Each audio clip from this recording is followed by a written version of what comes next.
and I'm searching through a database of MRI scans of somebody's brain. So it would be like palpating a real slice of brain.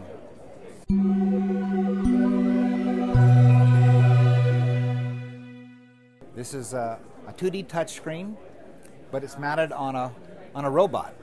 As you can see, the screen moves in and out with the force I'm putting on the screen with my finger. So I'm able to push and pull through this three-dimensional playground.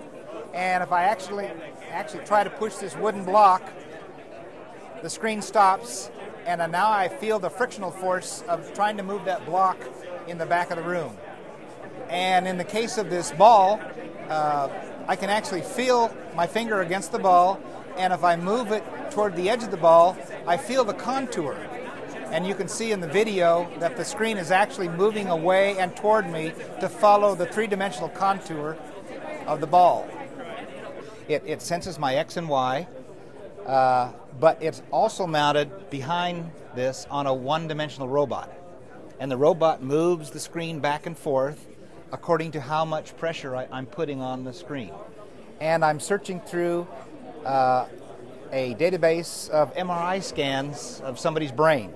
In the idle mode, it's a very, very light pressure. So I'm feeling a very low force back on my finger, and so if I let up force, the screen follows me back. So it'll essentially follow me anywhere in depth that I want, and I still have the capability of moving in X and Y. But since the computer is in control and knows exactly where my finger is in X and Y and Z, it can then impose an additional force. I can put my finger over here, the screen stops, I can annotate. You may not be able to tell it, but I feel the force on my finger, and it actually mechanically stops at the planes that I have annotated.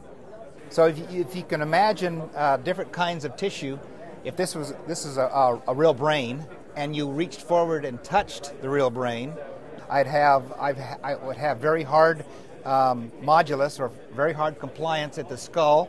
I'd have different kinds of palpable compliance of different tissue.